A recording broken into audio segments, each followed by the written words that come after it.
Chers élus de Dieu, nous sommes heureux de vous accueillir sur cette plateforme d'édification, plateforme de communion avec le Seigneur. Et ce matin, nous allons lire dans 1 Thessaloniciens 5, le verset 15. Et le thème de notre méditation, c'est « Réponds au mal par le bien ». Demandons encore au Seigneur de nous aider dans la compréhension de cette parole. Seigneur, tu nous aimes et tu veux pour nous, Seigneur, ce moment d'édification. Nous te prions afin que toutes les personnes connectées à cette chaîne tirent un meilleur profit de ce moment de dévotion et que leur vie, Père éternel, notre Dieu, soit davantage connectée à toi. Merci parce que tu agis, merci parce que tu es fidèle, merci parce que tu nous exauces au nom de Jésus. Amen. 1 Thessaloniciens 5, le verset 15. Prenez garde que personne ne rende à autrui le mal pour le bien, mais poursuivez toujours le bien, soit entre vous, soit envers tous. Amen. Bien-aimés dans le Seigneur, ces paroles sont une instruction, ou du moins une exhortation, que l'apôtre Paul est en train de donner aux chrétiens de Thessalonique. Vous savez, dans une société où beaucoup de gens sont ancrés dans le mal, il est souvent plus facile de voir des gens qui ont envie de se venger, de répondre en fait au mal qui leur a été fait. Vous savez, quand vous avez perdu un enfant parce que cet enfant a été kidnappé ou alors parce que cet enfant a été empoisonné, tout de suite, ce qui vous vient à cœur, c'est de chercher à rendre la monnaie de la pièce. Mais le texte de ce matin peut nous dire de ne pas rendre à autrui le mal qu'il nous a fait, mais au contraire, de faire le bien. Je sais que ce sont des choses difficiles, charnellement de pouvoir intégrer et de le faire. Mais il faut comprendre une chose, c'est que si Dieu nous donne cette instruction, c'est parce qu'il est la meilleure personne qui puisse nous venger ou alors pour qu'il puisse nous rendre justice.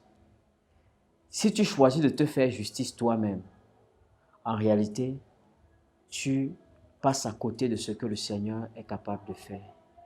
Parce que la justice divine est plus sévère que la justice humaine. Je sais c'est douloureux de traverser certaines situations, mais je crois aussi qu'avec l'aide de Dieu, il faut qu'on apprenne à avoir le caractère de Christ. Christ, pendant qu'il était fouetté par les bourreaux, Christ, pendant qu'il était percé, il n'a pas maudit ses bourreaux, mais au contraire, il les a bénis. Et la seule chose qu'il a pu dire, c'est « Seigneur, pardonne-leur car ils ne savent pas ce qu'ils font ». Je sais que quelques personnes, en écoutant cette méditation, peuvent se dire « Pasteur, ce que tu dis là, c'est très facile, mais c'est difficile à appliquer. » Je vous le concède, mais je crois qu'on devrait travailler notre caractère de manière à ressembler à Christ. C'est lui seul qui est capable de nous aider à appliquer cette parole que nous lisons ce matin, en répondant au mal par le bien. Ceci passe nécessairement par le pardon que tu vas accorder aux personnes qui t'ont offensé. Et ma prière, c'est que ce soir, quel que soit ce que les hommes, les personnes t'ont fait comme mal, que tu leur accordes le pardon et que tu prennes la ferme résolution de ne pas les garder dans le cœur, mais de répondre au mal qu'ils t'ont fait par le bien. C'est ce que le Seigneur attend de toi. En le faisant, tu es en train d'accomplir la volonté de Dieu. Et en le faisant aussi, tu amasses des charbons ardents sur la tête de ses ennemis qui t'ont causé du tort. Fais-le et le Seigneur s'occupe de toi. Même si tu as l'impression que Dieu est lent pour rendre justice, au temps convenable, il rendra justice en ta faveur. Ne cherche pas à te venger, ne cherche pas à rendre le mal pour le mal, mais laisse Dieu le faire à ta place.